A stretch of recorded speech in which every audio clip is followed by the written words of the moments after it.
조금 울리는데 조금만 한번 조정해 주시기 바랍니다. 예, 오늘은 우리가 솔로몬의 아가서 제4장에 와 있습니다. 솔로몬의 아가서라는 책은 성경에서 가장 영적으로 최고의 수준에 달한 책이기 때문에 우리가 이거 한번 공부해 가지고 뭘 다 알 수는 없는 거고, 뭐 여러 번 공부한다고 해도 다 알 수는 없는 거고, 이 성경을 200번 이상 읽은 사람도 솔로몬의 아가서를 설명하면서 모르겠다는 소리를 연발하는 거 보면 이게 그냥 보통 책은 아닌 것 같습니다. 하나님의 지혜가 담겨져 있는 책, 그래서 우리가 지혜서라는 말을 쓰는데요, 욥기서부터 시작해서 마지막 우리가 지금 공부하고 있는 솔로몬의 아가서까지 이 5권의 책을 우리가 보통 지혜서라고 하고, 이 지혜서라고 하는 책은 하나님께서 특별히 하나님의 깊은 심오한 그런 지혜가 담겨 있기 때문에 일반 책들과는 달리 특별한 형식을 갖추어서 운문의, 소위 말하면 시의 형태를 가지고 쓰여져 있다는 것을 우리가 기억해야 되겠죠. 욥기 한마디로 우리가 불행한 사람이라, 욥보다 불행한 사람은 성경에 찾을 수가 없겠죠. 예. 반면에 시편은 그야말로 욥기 다음에 나오는 시편은 한마디로 하면은 행복한 사람입니다.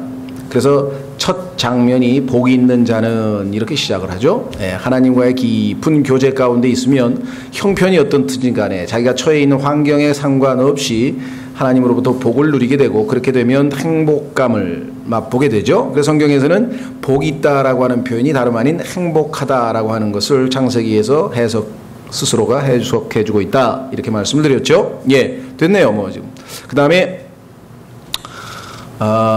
잘 아시는 잠언이라고 하는 책은 지혜, 그야말로 지혜로운 자의 삶 속에서 보이는 지혜를 담고 있고 지혜로운 사람을 그리고 있다. 반면에 전도서는 세상적인 사람, 즉 해 아래에서 하나님과 아무런 상관없이 인간의 모든 것을 총동원해서 어떤 인간적인 삶을 살았을 때 가장 세상적인 행복을 추구했으나 결국은 헛되다는 것을 고백했던 그 책이죠. 그런데 이 솔로몬의 아가서는 주님과의 깊은 교제 가운데 점점점 주님의 마음을 알아가고 또 주님의 뜻을 알아가고 결국은 정말 주님께서 의도하신 대로 마지막에 우리가 주님처럼 완전하게 변화되는 그 영적 성장의 과정과 아울러서 정말 친밀한, 아주 둘만의 아주 은밀한 그런 사랑의 속삭임이 들어있기 때문에 주님과 그 정도의 고도의 영적 성숙을 이룬 사람이 아니고서는 함부로 이렇게 저렇게 얘기하기가 쉽지가 않습니다. 그래서 워치만 리의 노래 중에 노래라는 책을 아마 읽어보시면 아마 절반 정도 이해하다가 말 것 같아요. 왜냐하면 워치만 리 형제가 본인은 그런 것들을 아마 체험을 해서 상당히 깊이 있게 막 써놨는데, 이 과연 체험도 못한 사람이 읽으면 이게 과연 맞는 건지, 또 어떤 부분은 조금 어떻게 보면은 너무 지나치게 주관적 해석이 아닌지 뭐 이런 것도 있습니다. 그러나 고전 중에 고전으로 알려져 있어서 노래 중에 노래라는 책은 한번 여러분들이 참조를 하되, 아마 지금 읽으시면 그게 그 정도까지 주님과 깊은 체험을 과연 할 수 있는 것인지. 실제로 워치만 리 같은 경우에는 1952년에 중국 공산당에 의해서 잡혀서 72년까지 20년 동안 감옥에서 독방에서 있었습니다. 그런데 그가 나중에 고백하기를, 사람들이 찾아가서 20년 동안 얼마나 힘드셨습니까? 지루하고. 그런데 그의 답변이 의외였어요. 20년 동안 자기는 주님과 밀워를 즐겼다. 전혀 지루하지 않고 말씀과 기도 가운데서 세월이 20년이 어떻게 지나가는지 모른다고 할 정도로 아주 특별한 분이기 때문에 아마 그런지도 모르겠어요. 저는 뭐 참고로 좀 합니다만은 그걸 제 수준에 여러분들에게 가르칠 수는 없는 것이고, 여러분들은 그걸 읽으면서 영적으로 유익을 얻고, 너무 어려우면 빼고, 늘 말씀드립니다만은 생선 먹다가 가시가 나온다고 해서 중단하지 말고 가시는 빼고 계속 잡수시면 되겠죠. 그래서 우리가 성경을 한 번 읽을 때, 두 번 읽을 때, 세 번 읽을 때마다 우리의 영적 수준에 맞게 하나님께서 필요한 만큼 공급을 해 주신다. 그래서 우리는 솔로몬의 아가는 공식적으로는 정말 제 인생에 있어서도 그렇고 사역을 하면서도 그렇고 공식적으로 강해하기는 이번이 처음이기 때문에 1차적으로 우리는 성경의 기록 목적 1순위에 해당하는 교리적인 것들을 먼저 터치를 한다.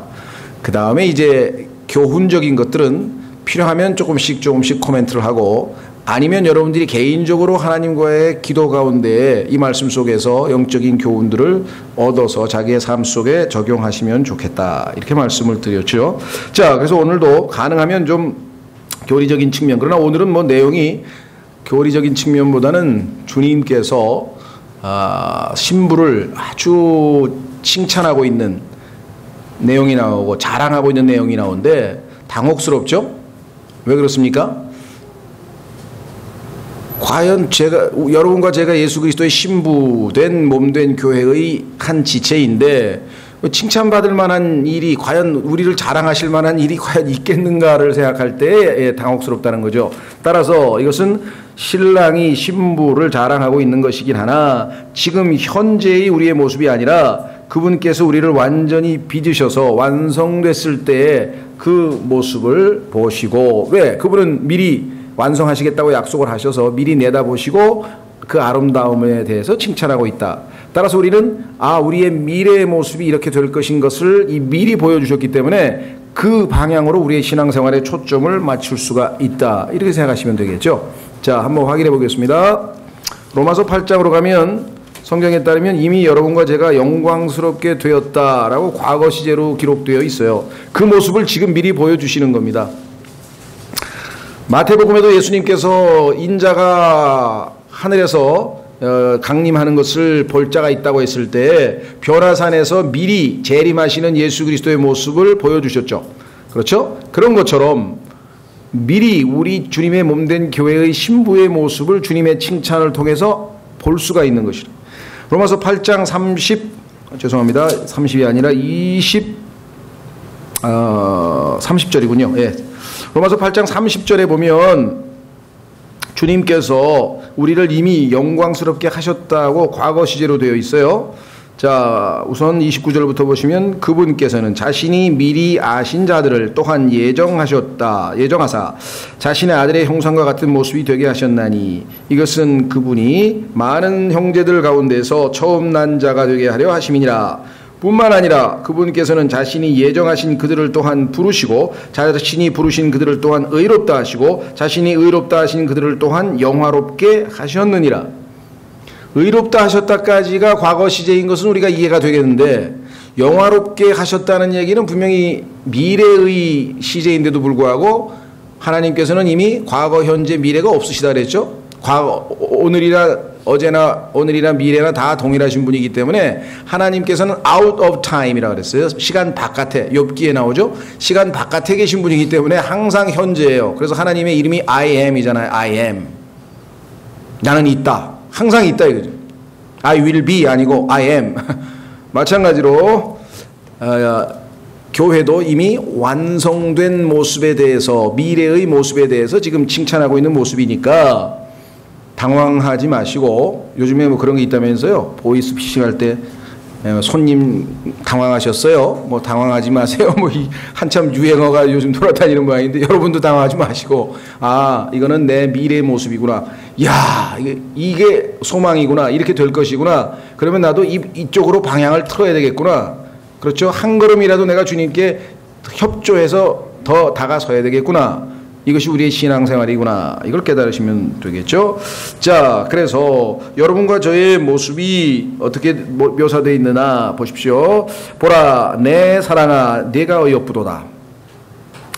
제가 거울을 들여다보다 아무리 봐도 이쁜 구석이 없는 것 같은데, 뭐 외모로 보나 영적으로 보나 하나님께서, 예수님께서 칭찬하시는 거 보니까 막 부끄럽기도 하고 막 또 소망도 생기고 그러네요. 보라, 내가 어여쁘니 내 머리채 속에는 비둘기 눈이 들어있고 내 머리털은 길르앗 산에서부터 모습을 드러내는 염소떼 같구나.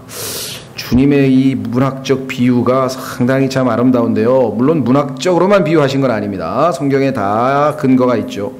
내 이는 씻는 데서 나와 털을 가지런히 깎은 양떼 같은데 이 떼는 다 쌍둥이를 낳으며 그것들 가운데는 수태하지 못하는 것이 하나도 없구나. 내 입술은 주홍색 실 같고 내 말은 고우며 내 관자놀이는 내 머리채 속에 든 석류 조각 같구나.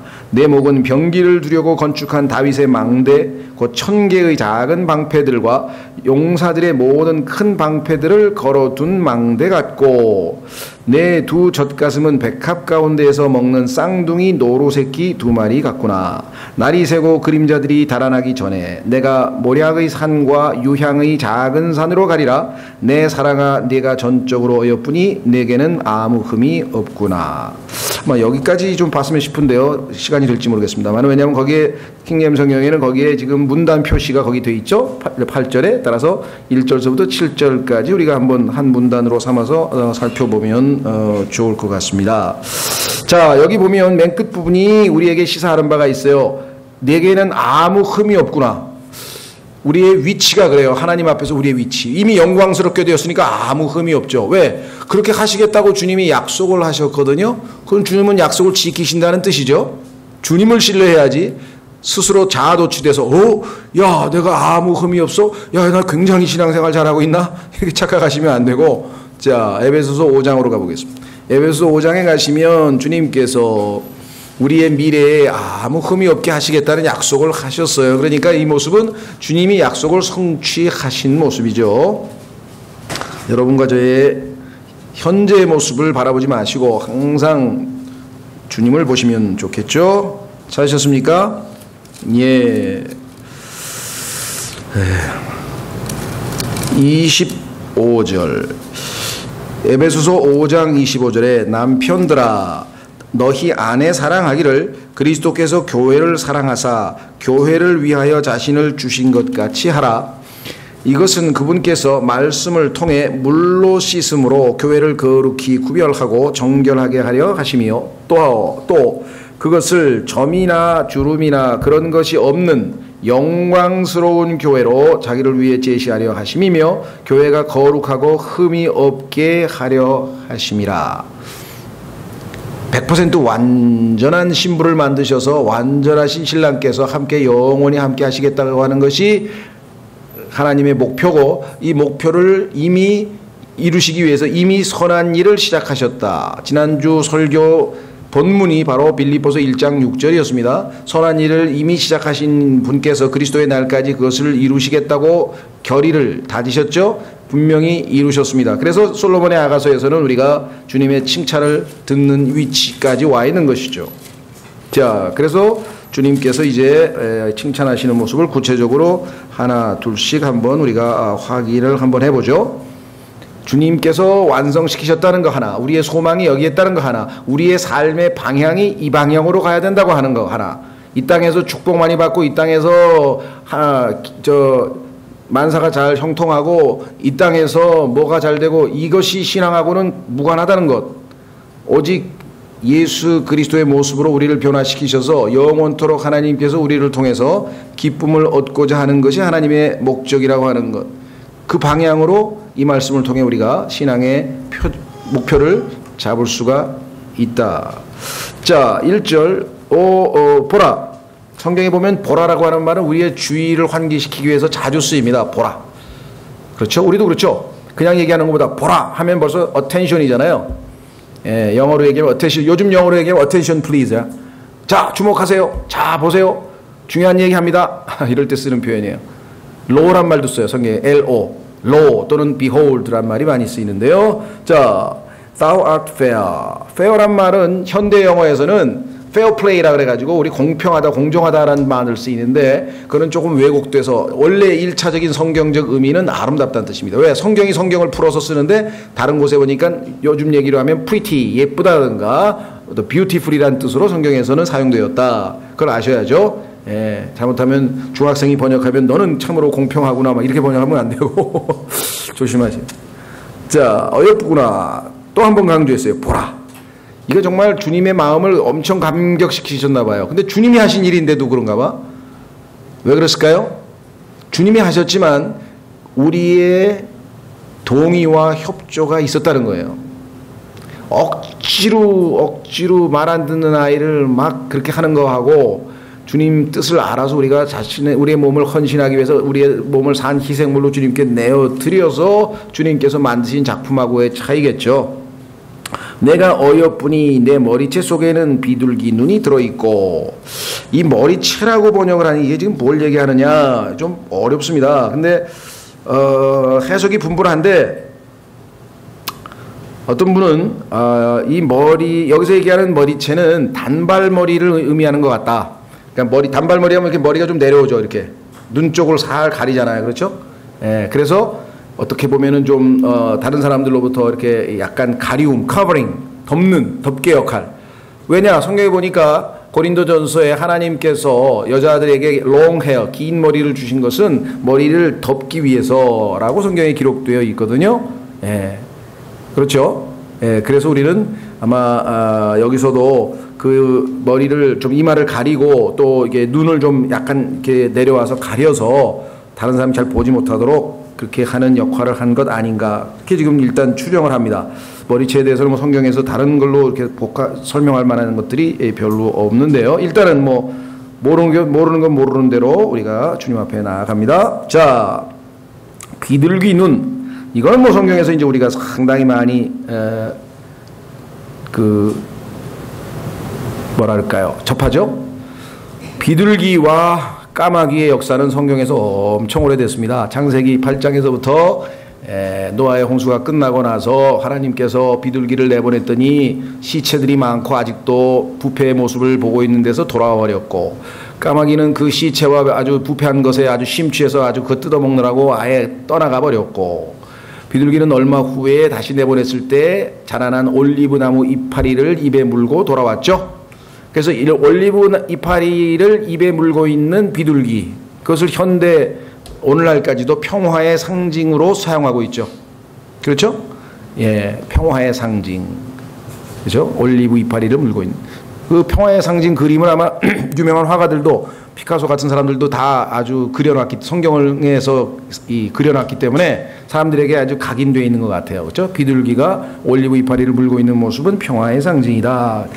자, 그래서 성경에서 비둘기는 항상 성령님을 대표하고 있고, 까마귀 같은 작은 새들, 나쁜 새들, 더러운 또는 검은 새들은 다 악한 영들을 대표하고 있는 것을 우리가 일관성 있게 살펴볼 수 있습니다. 따라서 깨끗한 성령의 눈, 즉 타락하지 아니하고 더럽혀지지 않는 눈, 몸에 비춘 눈이라 그러죠. 그러니까 마귀는 어떻게 됩니까?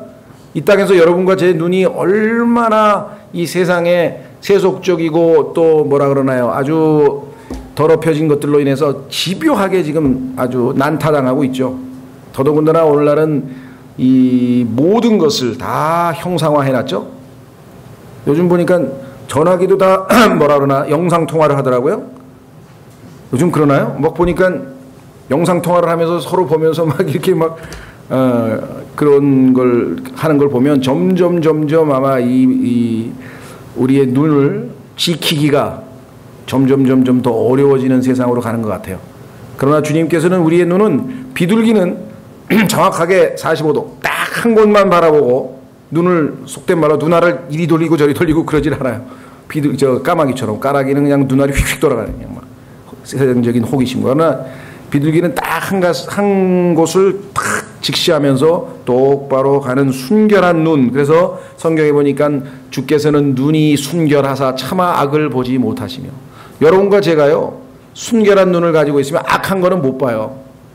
그런데 요즘 악한 거 투성이잖아요. 그냥 막 게임기라도 막 죽이는 얘기만 나오고 그냥 붙잡고 뭐 그냥 모든 게 다 악한 거 투성인데, 얼마나 이 땅에서 우리가 살아간다는 게 쉽지 않겠습니까? 저 눈. 마귀는 지금 이 세상 사람들의 눈은 완전히 다 더럽혀 놨습니다. 그런데 우리는 나중에 순결한 눈, 비둘기의 눈을 갖게 될 것입니다. 이 땅에서도 우리가 눈을 지키는 것이야말로 얼마나 중요한 일인지 한번 확인해 보겠습니다. 성경에서 아주 중요한 성경 구절이 여러 개 있는데요. 그게 몸에 비춘 눈이라고 하신 예수님의 말씀이 결정적인 것이고, 복음서에 에레미야 애가에 보면 또 한 구절이 쫙 숨어 있어요.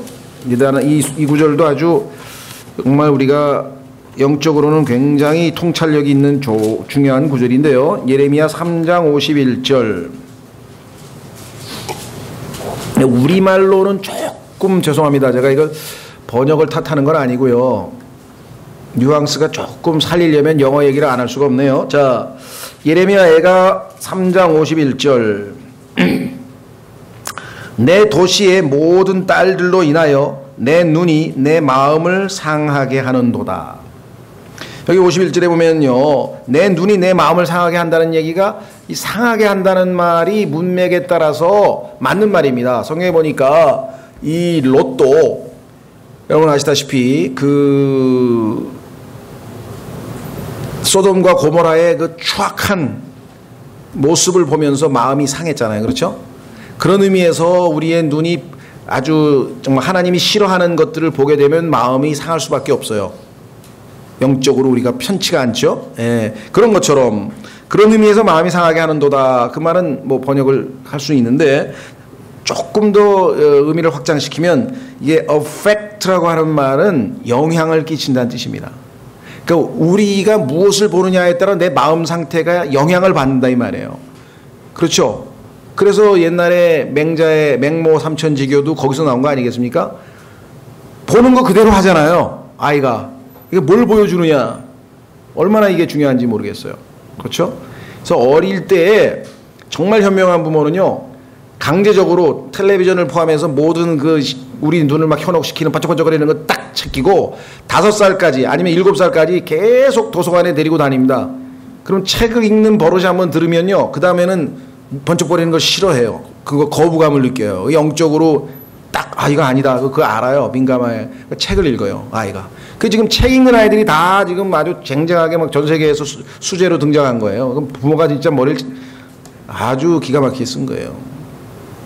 그렇죠? 차분하게 지금 막 순간적으로 막 이게 막 애들 보세요. 막 얼마나 거칠고 막 그렇죠? 애들 막 컴퓨터 하다가 막 속도 느리면 막 성질 내고 두들기고 패고 막 이게 완전히 이게 막 악한 영이 들어가서 지금 야를 완전히 지배하는 거지. 이건 정상이 아니에요. 거의 모든 사람이 다. 평상시 차분하던 사람들도요, 컴퓨터 앞에 앉아가지고 뭐 속도 느리면 그냥 막 욕이 막 나오. 에? 이 사람 왜 그러지? 마귀에게 지금 사로잡힌 거예요. 네? 특히 이 시대의 문화는요, 아주 뭐 마음을 악하게 합니다. 왜? 눈이 affect, 여기 있죠. Mine eye affected my heart. 그래서 마귀는 어떻게든지 사람의 눈을 사로잡으려고 하는 거예요. 현란하게, 아주 그냥 휘황찬란하게 그냥 막 뭐든지 그냥 사람을 현혹시키려고 하는 거예요. 눈을. 그런데 얼마나 또 우리의 눈은 민감하게 반응합니까? 그렇다고 또 눈을 감고 다닐 수도 없는 거고. 참, 이건 뭐 성령으로 웬만큼 충만하지 않고는 뭐 완전히 마귀한테 그냥 얻어맞다가 그냥 다 아주. 자, 다시 돌아옵니다. 주님께서 참 우리에게 이 비둘기 눈을 원하시는데 왜 그러냐? 주님이 비둘기 눈을 가지고 계시기 때문이에요. 자, 5장 12절. 5장 12절로 가시면 이렇게 고백을 하네요. 5장 12절. 그분의 눈은 물 많은 강가에 사는 비둘기의 눈 같아서 젖으로 씻은 것 같고 알맞게 박혔도다. 자, 여러분들 크리스천이라고 하는 말, 우리가 이제 일반적으로는 종교를 나눌 때 크리스찬이냐 아니면 이슬람이냐 뭐 불교도냐 이렇게 해서 크리스찬이라고 하는 것이 그냥 기독교라고 하는 종교를 갖고 있는 것처럼 세상에서는 사용되고 있지만 성경적 의미에서는 그렇지는 않습니다. 그래서 제임스 낙스 형제 같은 경우는 구원받은 사람들, 구원받은 죄인들은 많지만 크리스찬은 거의 없다. 왜냐하면 크리스찬이라는 말은 Christ like예요. 예수님 같은 사람, 예수님 같이 지금 어느 정도 변화가 진행된 사람. 그렇죠?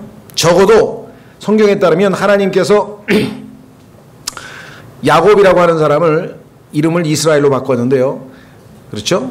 그 정도로, 즉 남의 것을 약탈하는 빼앗는 그런 아담의 성품에서 자신을 정말 다른 사람의 복을 전달해 주는 그러한 희생자로서였던 삶, 그런 하나님의 왕자 같은 모습을 하게 되려면 얼마나 많은 훈련이 필요한지 우리가 성경에서 보게 되고, 더더군다나 그 후에도 말씀드린 것처럼 야곱이라고 하는 이름, 하나님이 분명히 너는 다시는 야곱이라고 부르지 말고 이제 하나님의 아들 왕자 이스라엘로 부르겠다라고 하셨지만 실제적으로 야곱이라고 하는 이름을 이스라엘이라고 하는 이름보다 2배 이상, 2배 가까이 하나님은 부르셨어요. 그렇다면 하나님께서 야곱이 충분히 성숙한 모습이 그의 그 이스라엘이라고 하는 이름으로 행세한 게 40%밖에 안 돼요. 그럼 이 땅에서 우리는 얼마만큼 지금 아직도 우리 안에 그리스도인으로서의 모습, 크리스찬으로의 모습이 거의 없는 거 아니냐. 이름은 크리스찬이지만. 자, 예수님이 비둘기 눈을 가졌다면 우리도 당연히 비둘기 눈을 가져야 되겠죠. 2장에서도 마찬가지입니다. 2장 1절 보세요. 2장 1절 나는 샤론의 장미요 골짜기의 백합이로다. 그렇죠? 주님이 백합하야. 그러면은 그리스도인도 백합하야. 2절에 딸들 가운데 있는 나의 사랑은 가시나무 가운데 있는 백합 같도다. 주님과 우리는 항상 같이 가는 겁니다. 이것을 성경에서는 예수 그리스도를 닮아간다 그러고 예수 그리스도의 장성한 분량에까지 이른다 그러고, 그렇죠? 예수 그리스도를 아는 지식에서 자라간다 그러고, 나중에 우리는 궁극적으로 예수님과 같이 된다고 요한일서 3장 3절에서 말씀하고 있는 것이에요. 이게 영적인 성장이죠. 자, 밑으로 다시 내려오시면 비둘기 눈이 들어있고 내 머리털은 길르앗 산에서부터 모습을 드러내는 염소떼 같구나. 머리털이라 그랬네. 머리털. 말씀드린 것처럼 성경에서 머리털은 덮개라고 그랬죠. 고린도전서에서 말씀하신 것. 자, 또 성경에 보면요, 헬멧에 대해서 썼어요. 구원의 헬멧. 다시 말해서 머리를 보호하는 게 헬멧이잖아요. 우리는 투구라고 번역했죠. 투구, 구원의 투구. 그것도 역시 덮개죠. 보호하는 것이죠. 자, 내 머리털은 길르앗 산에서부터 모습을 드러내는 염소떼 같구나. 이렇게 표현을 했네요. 아마 주님께서 비유하신 모습 가운데에는 이 머리털의 어떤 이 가지런한 모습이 염소, 여러분들 보면 1장 5절에서 게달의 가죽이란 말이 나오죠. 1장 5절. 게달의 장막. 1장 5절에 보면 너희 예루살렘의 딸들아 내가 검지만 아름다우니 게달의 장막들과도 같고 했을 때 이 게달의 장막은 아주 검은색을 상징할 때 쓰는 표현이라고 했습니다. 길르앗의 염소도 마찬가지입니다. 그 염소, 까만 염소 아시죠? 그래서 머리털이 그냥 우리가 까맣게 된 모습을 주님께서 아마 묘사하고 있는 것 같습니다. 그래서 이 길르앗이라는 지명은요, 상식적으로 그냥 알아두시면 요단강 동쪽에 있고 이스라엘의 12지파 중에서 루벤 지파와 갓 지파 그리고 므낫세 반 지파 그들에게 상속으로 주어진 것이고, 그 특징은 뭐냐? 그것은 아주 그 초원이 이 목축을 하기 좋은 그런 그 풀밭이 잘 있는 곳이었어요. 그래서 그것이 탐이 나서 이 세 지파가 여기에 있겠습니다라고 했었던 것을 우리가 성경에서 보게 되죠. 또 성경에 보면 이 길르앗이라고 하는 것은 야곱이 나중에 라반과 언약을 체결하는 겁니다. 라반과 야곱의 언약은요, 이방인과 유대인과의 언약의 첫 출발이고 나중에 적 그리스도와 이스라엘이 마지막 순간에 체결하는 언약과도 연관이 되어 있습니다. 성경적으로 상당히 교리적으로 중요한 언약인데요. 거기 장소가 바로 또 길르앗이고, 또 여러분 잘 아시는 입다 아시죠? 자기 딸을 그냥 잘못된 그 서원 때문에 바치게 된 입다의 고향이고, 또 열왕기상에 보면은 엘리야의 고향이기도 합니다. 저희 길르앗이라고 하는 것은 찬송가에도 등장하고 그런 지명이니까 기억을 해주시면 좋겠고요. 주님께서도 길르앗 산에서부터 모습을 드러내는 염소떼, 아주 긍정적으로 이렇게 표현을 하셨네요. 자, 2절. 내 이는 씻는 데서 나와 털을 가지런히 깎은 양떼 같은데, 주님께서 보니까요, 그 5절에 가서 소위 요즘 얘기하는 몸매에 대해서는, 몸매의 아름다움에 대해서는 5절에 가서 뒤로 미루고 얼굴에서 풍기는 인격, 얼굴은 그 사람의 인격을 나타내죠. 얼굴에서 풍기는 인격에 대한 묘사를 먼저 하고 있네요. 요즘에는 어떤가요? 난 잘 모르겠네. 요즘에 우리나라는 젊은 남녀들이 얼굴부터 봅니까? 몸매부터 봅니까? 난 뭘부터 보는지 모르겠는데, 하여간 그 미국 같은 경우에는 워낙 하도 방송에서 그냥 모델들이니 뭐 이런 사람들이 나와가지고 몇십 년 동안 이 텔레비전에서 했기 때문에 사람들이 그 몸매부터 그렇게 본다네요. 그게 사실인가요? 난 잘 모르겠는데, 하여간 어쨌거나 주님께서 우리에게 관심 있는 것은 어떤 몸의 형태보다는 인격이 묻어나는 얼굴. 큰 바위 얼굴이라고 하는 유명한 여러분 표현도 아실 것이고요. 또 에이브라함 링컨이라고 하는 사람이 한 이야기 중에 명언이 몇 가지 있죠. 네, 그 중에 하나가 사람은 40살이 넘으면 자기 얼굴에 책임을 져야 된다. 얼굴을 딱 보면 그 사람이 정말 인품이 묻어난다는 것이죠. 예? 그렇죠? 그래서 우리 딱 보면 알잖아요. 야, 저렇게 어떻게 얼굴이 심술궂게 생겼을까? 뭐 이런 표현을 우리가 종종 하는 것은 뭐 특정한 사람을 놓고 하는 게 아니라 얼굴에서 뭔가 딱 그 사람 참 곱게 늙으셨네요. 그 노인을 보고도 그렇잖아요. 또 어떤 분은 딱 보면 야, 정말 엄청 고집 세시게 생겼네. 뭐 이런 말 우리가 종종 하죠. 그러니까 뭐 그거는 그 얼굴이 우리의 인품에 뭔가를 세월을 이렇게 싹 쌓아서 보여준다는 의미에서 봤을 때 아마 그래서 주님께서는 우리의 신앙 성장의 모든 것들을 아마 얼굴을 통해서 파악하시는 것 같아요. 눈, 그렇죠? 눈을 탁 보면 알잖아요, 사람은. 여러분도 그 사람에 대한 신뢰와 그 사람에 대한 확실한 저기가 없을 때는 그 사람 눈동자 볼 수 있나요? 저 사람이 마음에 거부감이 생겨, 좀 싫어. 근데 이거를 눈동자를 마주보면서 얘기하기는 곤란하죠. 힘들죠. 그러니까 자꾸만 눈을 자꾸 피한다고요. 예, 그래서 누군가가 피하면요, 아, 저 사람 나 싫어하는구나. 그 뭐 상식적으로 아는 거죠. 예. 그 방송 같은 데서 나오잖아요. 얘가 막 저 사람에게 얘가 막 뒤에서 막 뭐라 그러죠? 그 사람은 막 흠을 보고 막 흉을 봤다. 그럼 그 사람 얼굴 보기가 쑥스러워가지고 자꾸 얼굴을 숙이잖아요. 그렇죠? 예, 주님과도 마찬가지입니다. 우리가 죄를 지면요, 주님 앞에 가서 어떻게 해볼 도리가 얼굴을 자꾸 숙일 수밖에 없는 그런 상황이에요.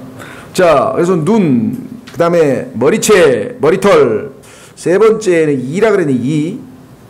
내 이는 씻는 데서 나와. 아, 씻는 데서 나왔다. 그러면 어떻게 됩니까? 이가 깨끗하다고 하는 것을 벌써 딱 우리에게 두죠. 양이 깨끗하게 씻었어요. 와싱. 우리를 지금 요즘 막 깨끗하게 목욕을 하고, 그 다음에 가지런히 깎은 양떼.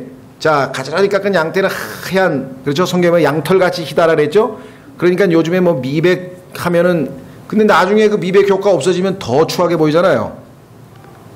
그래, 내가 볼 때는 그거 해야 되나 안 해야 되나 잘 모르겠는데, 뭐 미용상 요즘에 그게 뭐 하는 모양이에요.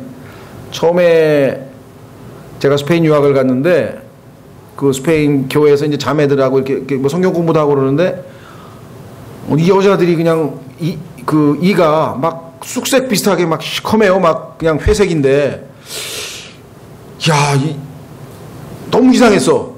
아, 왜 그러지? 그것도 물어볼 수도 없고.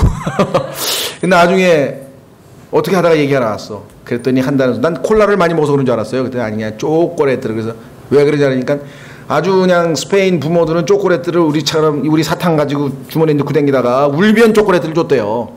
근데 그 초콜릿으로 이게 지금 이가 그렇게 색깔이 변한 거래요. 아, 그래서 내가 그 비밀, 아, 이거 이래서 그랬구나. 그게 얼마나, 근데 다행히 한결같이 똑같이 그래. 그러니까 부끄러울 것도 없더라고. 한결같이 똑같이.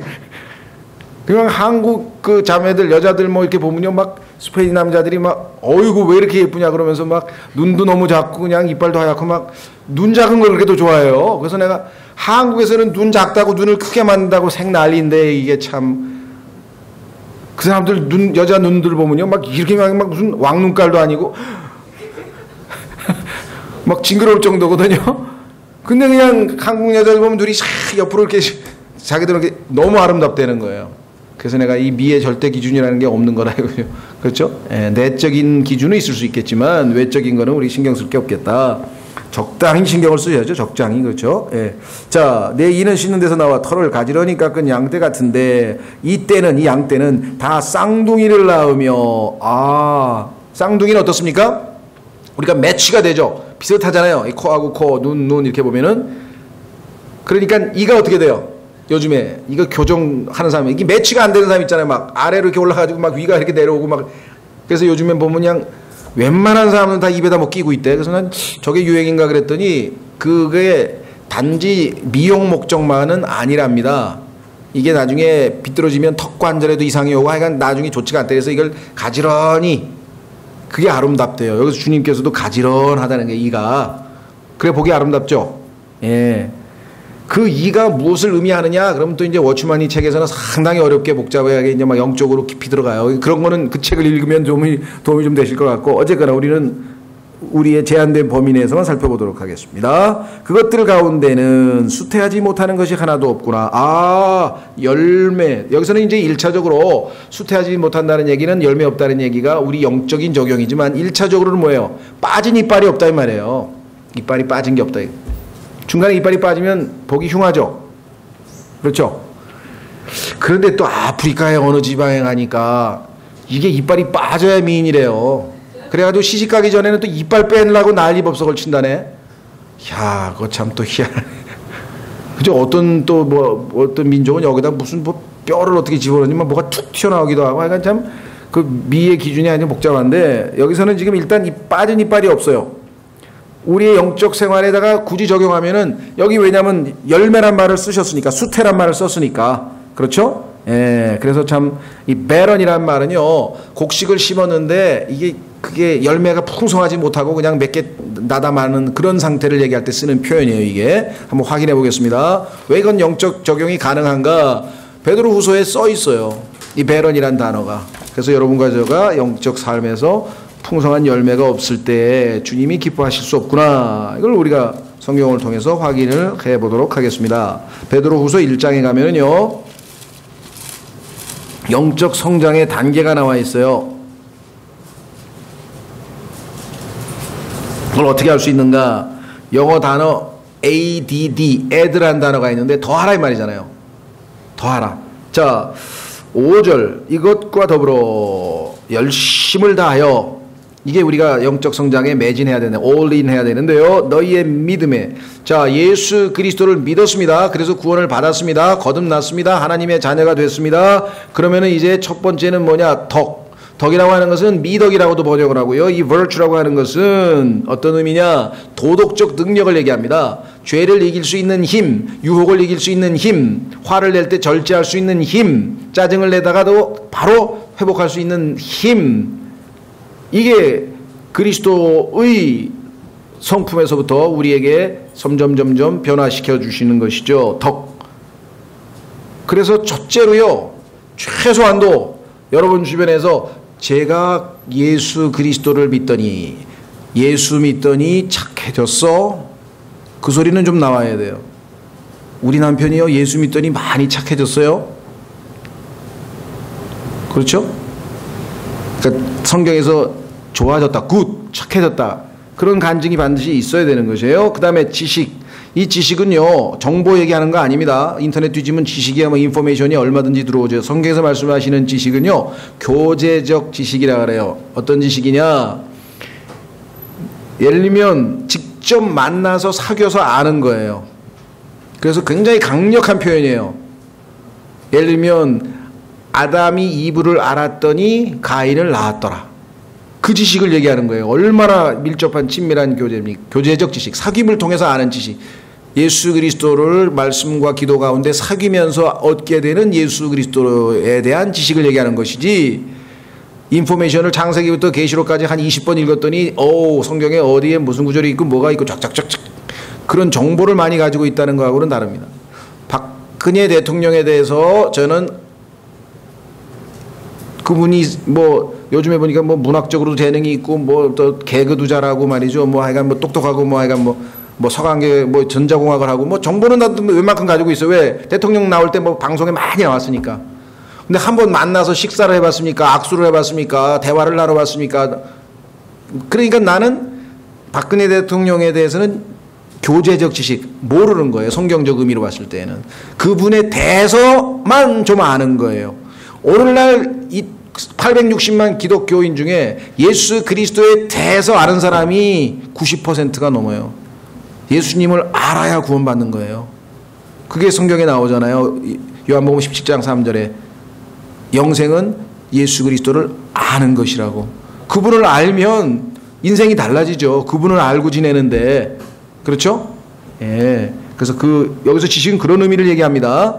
절제, 인내, 경건. 경건은 스타일이 코드가 하나님 방식으로 바뀌는 거예요. 점점. godly. God, 하나님에다가 ly를 붙이면 하나님 스타일로 바뀌는 거예요. 말도, 취향도, 모든 게.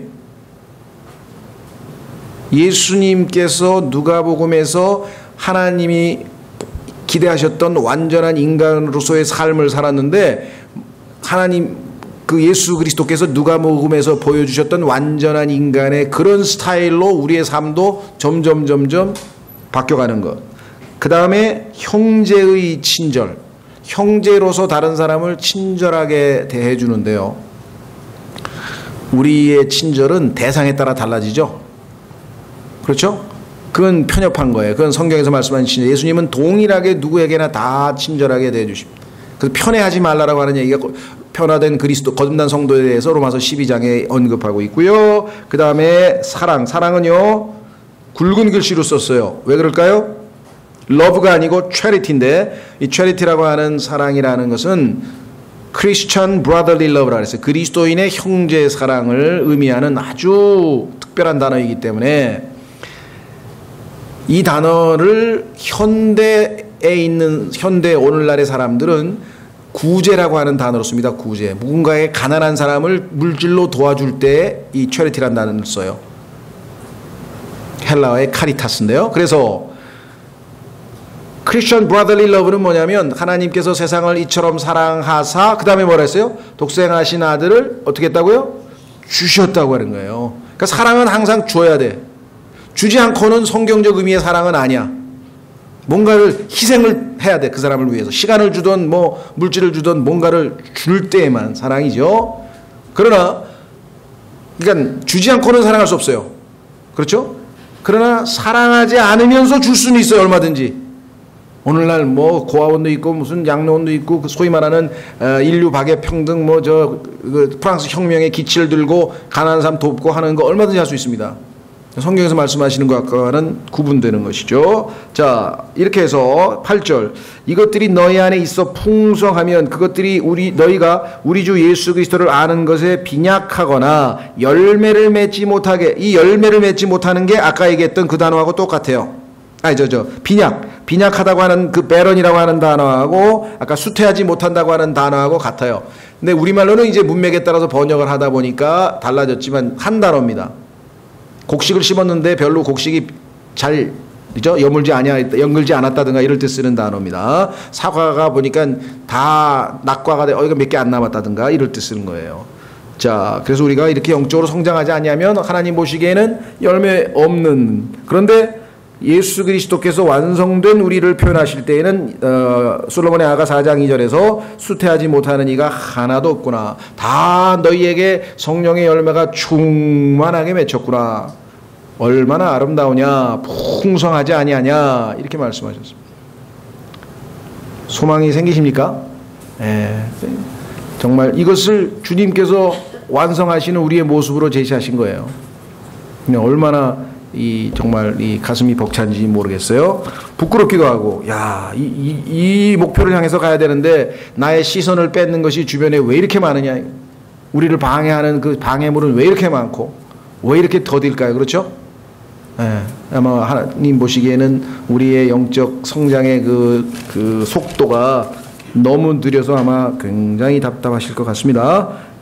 다음 시간에 계속해서 3절 4절서부터 계속 이어서 하도록 하겠습니다. 오늘은 이 시간 주신 말씀을 통해서 저도 주님께서 이미 완성된 모습을 미리 이렇게 계시해 주셨는데 그 방향으로 주님께 내 자신을 내어드리고 주님을 따르도록 하겠습니다. 잠깐 기도하겠습니다.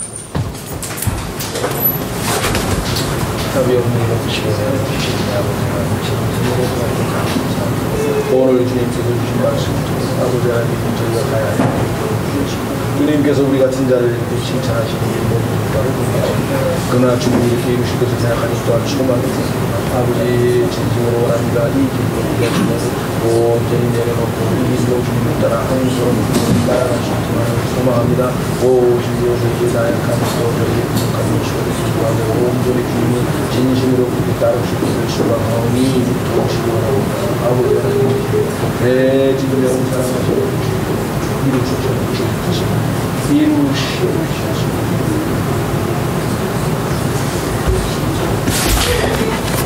오늘 시간에는 몇 가지 기도 제목을 놓고 기도하고 여러분들 개인적이나 또 해야 될 기도가 있으면 말씀해 주시면 기도하도록 하겠습니다.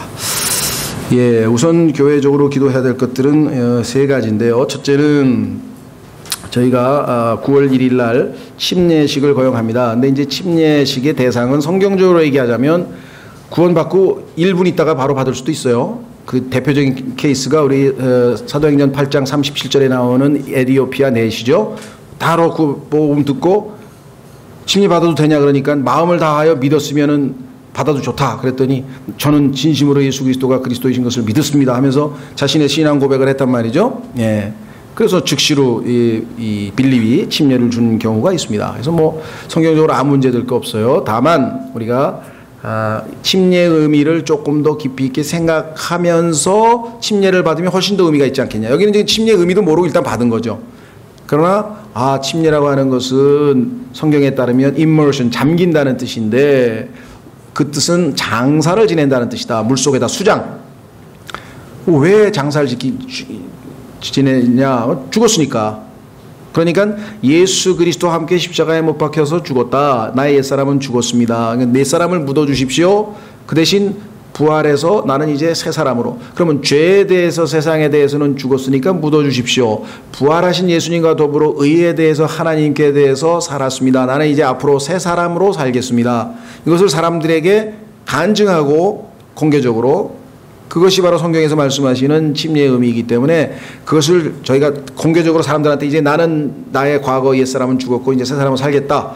그렇게 형제자매님들도 아십시오 하고 간증한다면 그 의미를 알고 한다면 보통 글쎄요 신앙생활에 거의도 한 1년 이상을 하면 그런 걸 이제 기본적으로 배우지 않을까 이렇게 생각을 해요. 근데 이제 어떤 분들은 교회를 20년 다녔는데도 그걸 잘 모르고 있다가 받고 싶다 이렇게 해서 이제 그걸 배우고 하시는 분도 있고 뭐 다양합니다. 그래서 이제 저희 교회에서는 특별한 제재를 두죠. 다만 어린애 경우에는 책임 소재가 분명해야 되기 때문에 성경적으로 부모의 동의에 상관없이 독자적인 행동을 할 수 있는 그것이 성경에서 일단 12살로 본다면 예수님께서 이제 누가복음에서 12살 때 그와 같은 행동하셨기 때문에 저희는 이제 임시로 12세 이상 경우에 본인이 자발적으로 침례받기를 원하는 사람들에게는 침례를 준다 이렇게 했습니다. 그래서 하여간 침례식을 통해서 뭐 주님께서 침례와 반찬을 허락하셨기 때문에 정말 교회 전체가 정말 더 옛사람에 대해서 또 새사람에 대한 인식을 하고 단순히 증언이긴 하지만 그것이 갖는 성령 침례의 의미가 우리에게 더 깊이 있게 삶 속에서 이루어질 수 있도록 이번에 대상자는 일단 9명 우리 전윤수 형제님 봤습니까? 전 형제님 이번에 받아요? 모르겠어요? 지난번에 수련회 갈 때는 그 받고 싶다 그래서 아마 저기 휴가를 맞추신 것 같은데 이번에 일요일 날 직장이 쉬는지 안 쉬는지 모르시는군요. 하여간 뭐 받기를 원하시면 하여간 일단 3시 반에 저희가 하니까 본인도 하시면 10명 지금 현재 꽤 대상이 많네요. 하여간 그렇게 하셔서 침례식 우리 위해서 우리가 이 시간 잠깐 하나님께서 정말 그 의미를 정확하게 알고 은혜로운 하나님께 영광 돌리는 침례식이 될 수 있도록 기도하겠습니다.